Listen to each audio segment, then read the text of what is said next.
Hello, sweet beloveds. Welcome to your last quarter moon oracle reading. I just recently started doing these weekly readings according to the lunar calendar.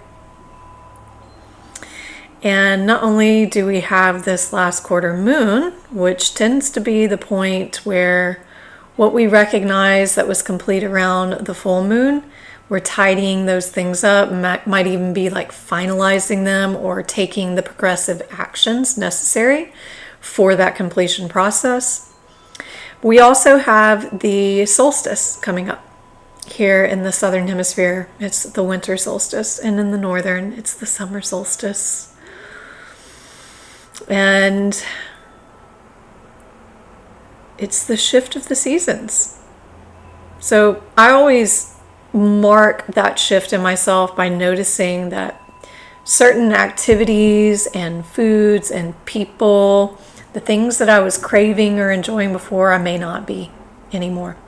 I might be more attracted to hanging out with somebody else or doing a different activity, completely switching up a routine. It's a great time for that, and really your body is inviting you to do that because we are supposed to eat according to the seasons. We are supposed to plant according to the seasons. We are supposed to be active or reserved according to the seasons. So here in this transmission, I just want to go ahead and invite the clarity of action necessary to take, clarity in what's still resolving, maybe what's in the way, and delivering the revelations necessary for us to move forward along our highest timeline. So be it. And just like in the first quarter moon reading, I have this set up in 3 different streams. So you'll see here, we have 3 totems for you to choose from. From the first stream is an amethyst. From the second, we have a carnelian heart. From the third, we have a, don't recall what kind of stone this is, maybe a jasper, coyote. So 1, amethyst, 2, heart, 3, coyote. The invitation is for you to select one of these streams, and in doing so you're lining yourself up with a transmission that will most serve you. Before we go any further, if you enjoy these readings and you want me to continue to create them, hit the like button, hit the subscribe if you want to keep getting the alerts, as I'll be doing these every week according to the lunar calendar. And without further ado, let's go ahead and see what is here with the amethyst, stream number 1.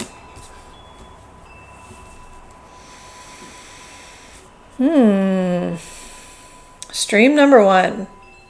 So our top card is representing what has been history, what you are moving beyond and into. And then our second card represents the direction that your energy should be going, where your focus and attention need to be. It can also be shining light on any distractions that may be preventing you from accessing that information and that point of contact with your highest timeline. And the last one is the destination, the promise, the process that you're undergoing, if you will. So with this first one here, this is the Mayan Oracle deck, Jade Oracle deck. And this is balance. This is yin and yang. This is feminine and masculine. These are the primordial forces of the universe. So looking at it through the lens of this being historical, this being Perhaps your destiny. I think that's a better way of saying it. When I was channeling the meaning for each of these, it said history. So it could be the history that you're coming from, or really the natural history that you're meant to bring. So your destiny. That's just a really complicated way of saying destiny. Oh, Mateo. Oh, Mateo. So this is the perfect union of opposites, of the divine force that comes from the union of opposites. Oh, Mateo is the ancient Mexican, let's say, god or deity of duality.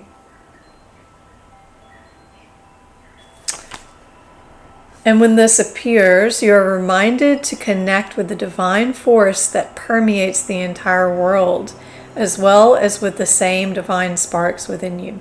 This is an invitation to bring your entire being, your male and female sides, into balance. Ask yourself if you need more feminine or more masculine in your life to bring you into harmony. So, with the history, what has the history been? Has your history been to be more masculine or more feminine? What has the family history been? What has the collective history been? And then, how do you stabilize yourself right there in bringing those two forces into balance? What can you actively do in order to achieve that inner union? So this is where our second card comes in from the Shaman's Oracle deck. And this is the heart of the sky. This feels so juicy. So this is pointing towards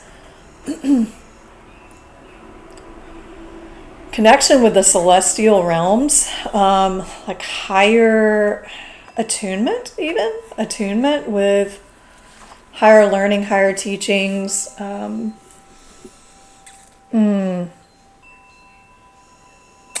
And it speaks of the heart of the sky as being the love force that made all of creation. So this is where you should be tuning your energy. It's the sacred reminder that you are a channel for the original energy of creation. Become the paintbrush, the canvas, and the artist, all guided by the heart of the sky.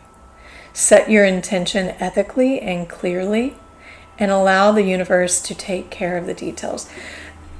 My sense is if you are in stream 1, that you are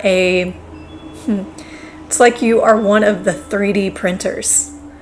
What you instruct becomes reality. And if you're waiting and you're not clear about the directions for what you want to print, you're not going to get the precise desires that you're wanting. So you need to begin connecting heart and mind, feminine and masculine, asking for a design, help, like creating with your mind. How do you even word this on paper? And this could be a good moon to do this on, is writing down, as simple as it seems, write down the specifications of what you want to architect. And then connect in with your heart. Like, is it true? Is it true with your feminine nature? Is there a love behind that creation that you can imbue it with? So it's like the mind creates the schematics and the heart projects the light in order to project the hologram. And where you might be distracted is if you are feeling responsible for everything and everyone. If you're thinking that you have to do it all alone, and if you're getting pulled into that dark hole of aloneness, of thinking that there's too much pressure, there's too much responsibility, and really recognizing the false imprisonment that has created for yourself. Set yourself free, beloved. Your destiny says second chances are coming. Diamond Tiger of the Black Moon. So going back and looking at your intentions for the new moon, maybe it's time to recommit to those. Maybe you need to revisit those. Maybe in fact what you do is you revisit them and you look at what you've learned and you notice, does it need a little bit of calibrating? Does it need a little bit of adjusting? And what are you doing to bring that into fulfillment now? And what are you doing that's preventing that? There might even be like a little bit of like this Loki energy, like this kind of trickster energy that's playing out in yourself. Like where you are creating obstacles for yourself. This says your soul is on the diamond path of spiritual growth, and you may feel pressured by life at times. But at a higher level, those challenges are helping you realize your true strength of character. You have the personal will, fortitude, and physical power that you need for success, no matter what has happened in the past. You are developing the spirit, passion, and vitality to fight like a tigress defending her cubs. Believe in yourself. Great dignity and strength are in your heart. This speaks of a return of strength after a challenge and second chances for success and a brilliant intuition or insight that ends a long-lasting cycle of repeated struggle are indicated. It's also speaking of empowered leadership, spiritual attainment, and success after previous failure. And this will lead to an irreversible positive outcome. All right, my number ones. It's time to observe the balance of your energy and what has the history been, what has been the inherent dominant force in which you have guided your life. How do you correct and reconcile the feminine and masculine in yourself right now? And looking towards this message from the heart of the sky, looking towards this sense of belonging and connection and letting go of the things that seem to be pulling you away from that, seem to be distracting you in the sense that you think you got to do it all alone and you've got all of this responsibility. Letting all of that go and shift into trust, and rather using your creative power by defining what it is that you do want. You may be like pushing a bunch of stuff away and saying, I don't want this, but you may not be defining what you do want. That feels like the actioning and the direction for the energy. Define what you want. It may even be helpful to define what you don't want, even though I feel like this is more about what you do want. And getting very clear about that and knowing that that is what's breaking the cycle. Maybe the cycle has been, the history has been not being clear and just kind of being on repeat and in the default, because that's easy. It's been a sustained pattern. All right. So for the carnelian hearts in stream number 2. Boy, I feel like this was in the last one too. This is our first card in the Jade Mayan Oracle deck is the man covered in boils. I don't recall what this one is, but this is the history and this is the redirection. What is being born, if you will.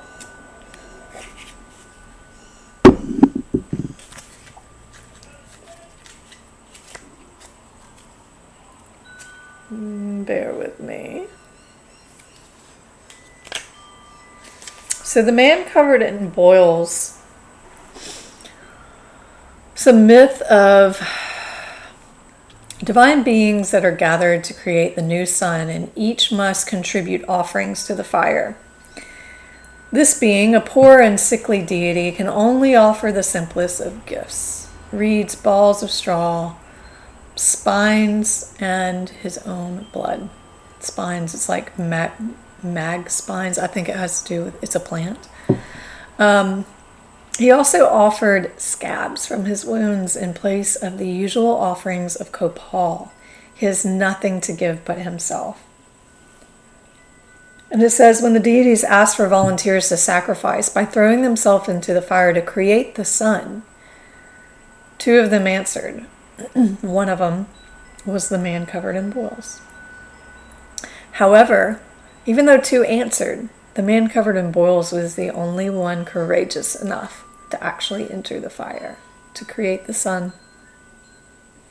When this appears, he reminds you that everything you have to give is sacred, and that even your most humble gifts are powerful. Like him, you have the courage to accomplish great things. Maybe you are in this place where you don't really know. You don't know what your purpose is, or you don't know, what to do with your energy, the direction to go in your life. As we read a little bit more here, I think it'll become increasingly clear. It's like you're in, you might be in an winter season where there's a lot of destruction happening, and yet you don't know exactly what's forming. Even though there's something being created simultaneously, you don't have access to it yet. And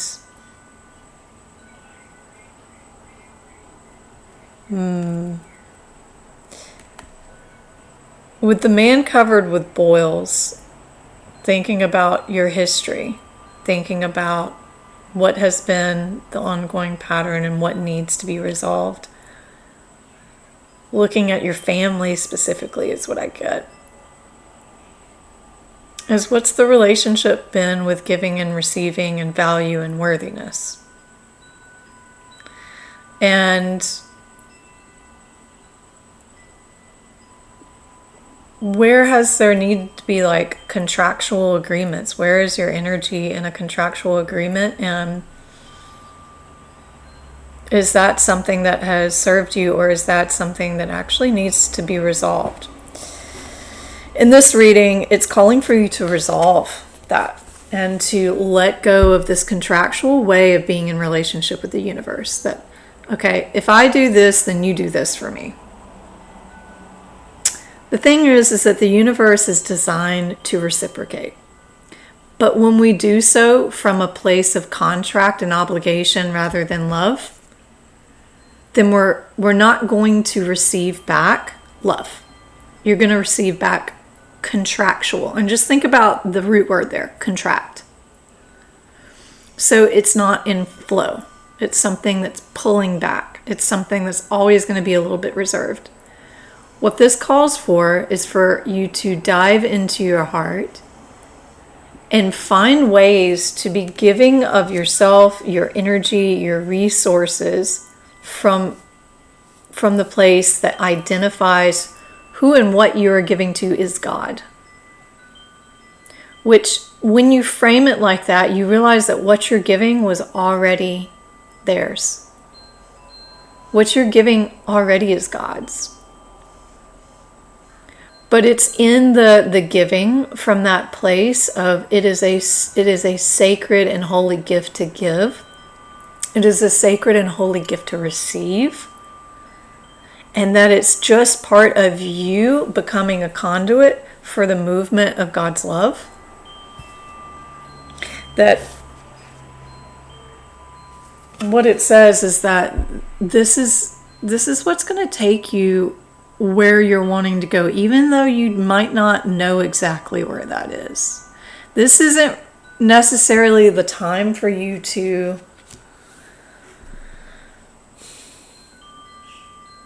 architect that. This is beyond your mind. This is about your heart. This is about opening your heart so fully to every opportunity where you're not giving from lack, where you're not worried about what's going to come back, you're not keeping tabs on things.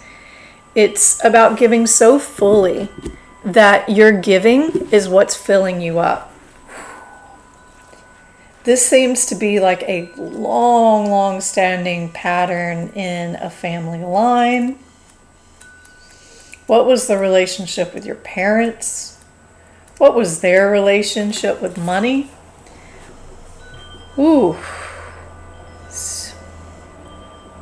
Very deep unwinding of ancestral patterns around love, value, breaking the cycle of contractual obligation.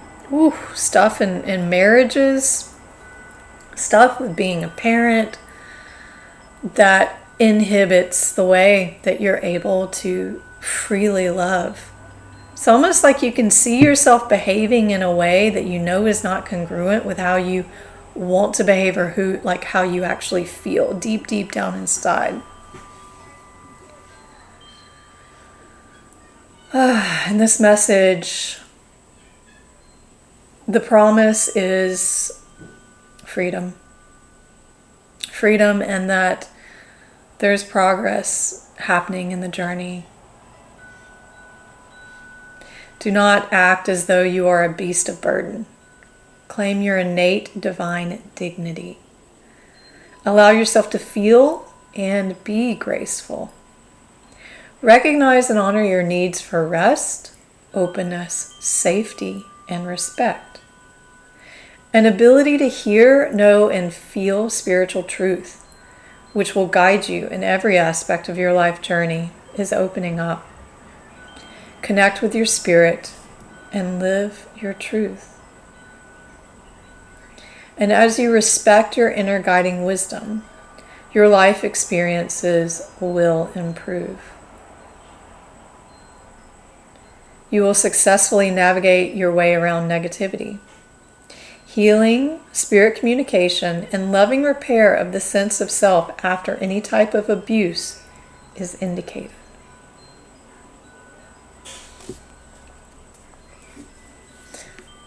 This doesn't feel like it needs too much more clarification.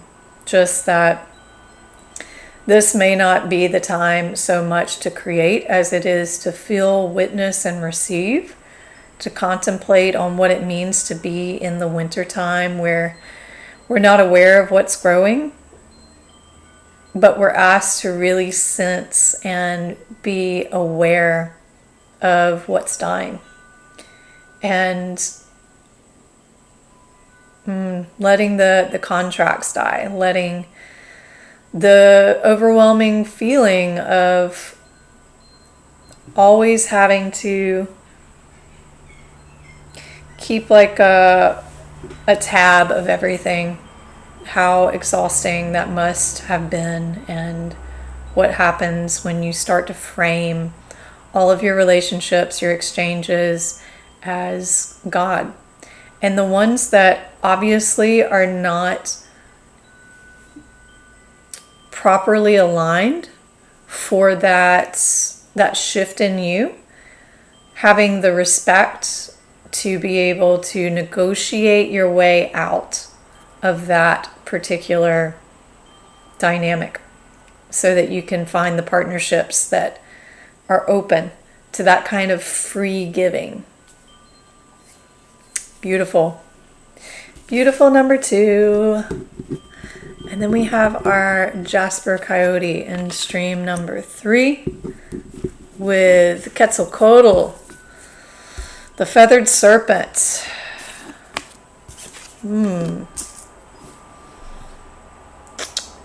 All right. Some of you are taking off in flight. And you have the gift of alchemy, sight, and creation. So this talks about, again, our first card is the history, what has been and where we're going. what is being alchemized and shifted in our reality. So Quetzalcoatl, the feathered serpents. When this appears, you know that you have reached your highest peak. You are the master creator, able to move between worlds, and you could stand at the center of the four winds, strong and able to handle any situation you are in control of. Wow. So, number 3, you have completed a major karmic cycle, and you are now in the embodiment of this new, we'll just call him the new human. You are stepped into and facilitating as a master on the planet, master of your life. And when we look at the next one, which actually came in upside down, which means that this is something that you're still working towards here. So we have the corn, the number 10 seems relevant here. The corn is very abundant, very important in most cultures because it's like it represents sustenance. It grows when there's hard times. It grows in soil that's not super fertile, and it feeds the people. So it can represent abundance and sustenance. So while you're in this time of crafting your reality masterfully and you're aware, you're more conscious and aware of how you're crafting your reality. The corn is the mother of sustenance, tangible abundance. But this one is indicating that there might be some distractions and to be aware of shortcuts to your dreams. Don't take shortcuts or fast track things. Especially be mindful of your feelings of entitlement or an expectation to get something or nothing. This is a time for gratitude, perseverance, and humility. Be prepared to work towards your goals and plant the seeds of your intentions consciously and respectfully. Release any insecure thoughts of scarcity, feeling that there is not enough, or worry that someone else could take what is yours. Know that the universe will always provide, but you must be in a relationship with it in order to receive. You will reap what you sow. Take heart. Even if you didn't plant well and have conjured up the illusion of a drought, there's always a new season beginning ahead. Well, I'm curious to hear from you, number 3. What have you been conjuring? What have you been working towards? What's your project? What's your goal? What are you currently starting to receive from? What are you harvesting from? And how is it feeling as we're moving through this solstice point and the seasons are changing? You are coming up on a new season. Again, you've got another master card here, card number 3 with the totemic puma. And this says power awakening. I mean, geez, number 3, talk about a power reading. And I can feel it. It's just this strong surge. I especially feel it here in this card. This is the direction that you are heading. It is the path you're on. It is the highest timeline that you are. Interesting, they're using the word resurrecting. It's like this is what you've always been destined for. It says that you are awakening. And with that comes an awakening of vigorous energy and fierce power. Ability to act without hesitation when the moment is right. Patience, strategy, preparation, and precision. Fearlessness and decisiveness are now your own. Allow the sacred medicine of the puma to fill your soul and bring courage to your heart. You have come into your power. Apply yourself fully to your task. Don't hesitate. Let go of old ways of viewing yourself as incapable, scattered, or wasteful of energy. You have the ability to focus intently, to generate clear intention, and to achieve your ambitions through methodical steps. This one also doesn't seem like it requires a lot of over-explaining or detail. You're in the master's mode of creation. Mainly, you just need to be watching out for arrogance, and also undercutting yourself, being humble, but also being really precise and direct. Letting that power in you, keeping it stabilized is what I'm getting. So, when power gets too boastful, too prideful, that's when we fall. That's when we make mistakes. It's also when we get lazy and we take shortcuts. So just identifying that power, and often power is quiet. So letting the power move you and advance you with patience, with virtue, with humility, and keeping an eye out for anywhere that you might be slacking because you just think that you're just in default mode now and you don't have to do anything to keep it going. It's actually time to persevere and to keep putting in the work. So nice work. Number 3. Beautiful readings. Beautiful readings. If you enjoyed this, please subscribe if you want some more. May you all receive the abundant blessings that are coming through the solstice, and until we meet again, stay pure, keep it simple, pura vida.